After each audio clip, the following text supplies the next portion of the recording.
നമ്മുടെ രാജ്യത്തെ ഒരു സൈനികൻ മരിച്ചു കഴിഞ്ഞാൽ അദ്ദേഹത്തിന് നമ്മുടെ സൈന്യം ഗാർഡ് ഓഫ് ഓണർ കൊടുക്കാറുണ്ട്.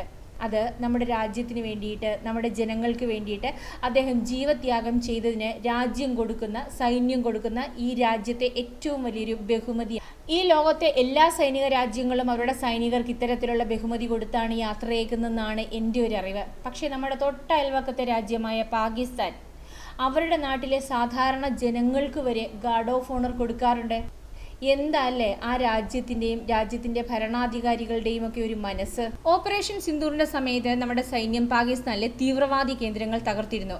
ഈ തകർത്തു കളഞ്ഞ സ്ഥലത്തിനടുത്ത് വെച്ചിട്ടാണ് ആയിരക്കണക്കിന് സൈനികരും സൈന്യത്തിലെ തന്നെ വലിയ ഉദ്യോഗസ്ഥരിൽ നിന്ന് ഈ മൃതശരീരങ്ങൾ അടുക്കി വെച്ചിരിക്കുന്ന പെട്ടികൾക്ക് ഗാർഡ് ഓഫ് ഓണർ കൊടുക്കുന്നത് നമ്മൾ കണ്ടത്. ഇതിൽ സൈനിക വേഷം ധരിച്ചു നിൽക്കുന്നവരിൽ ചിലർ തീവ്രവാദികളായിട്ട് മുദ്രകുത്തപ്പെട്ടിട്ടുള്ളവരും കൂടെ ആയിരുന്നു.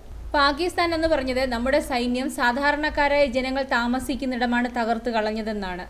ഈ കഴിഞ്ഞ ദിവസം പാകിസ്ഥാൻ അധിനിവേശ കാശ്മീരിൽ നിന്നുകൊണ്ട് ജെയ്ഷെ മുഹമ്മദ് എന്ന് പറയുന്ന ഭീകര സംഘടനയിലെ ഒരു അംഗം പ്രഖ്യാപിച്ചിട്ടുണ്ട്, നമ്മുടെ രാജ്യത്ത് നടത്തിയ പാർലമെന്റ് ആക്രമണം, മുംബൈ ഭീകരാക്രമണം, പഹൽഗാം ആക്രമണം ഒക്കെ തന്നെ ജെയ്ഷെ മുഹമ്മദ് എന്ന ഭീകര സംഘടന നടത്തിയതാണ് എന്ന്. നമ്മുടെ സൈന്യം തകർത്ത് തരിപ്പണമാക്കിയത് ഈ ജെയ്ഷെ മുഹമ്മദിന്റെ തലവനായ മസദ് അസർ അൽവി എന്ന കൊടും ഭീകരന്റെ വീടാണ്.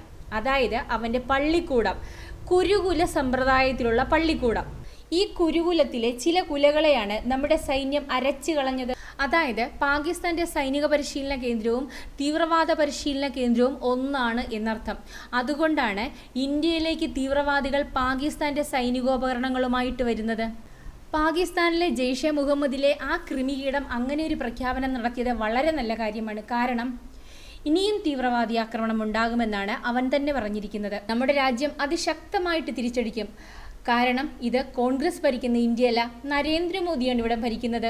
ആ സമയത്ത് പാകിസ്ഥാന് വേണ്ടി നിലവിളിക്കാൻ വിദേശത്തു നിന്ന് മാത്രമല്ല നമ്മുടെ രാജ്യത്തു നിന്ന് തന്നെ ആൾക്കാരുണ്ടാവും.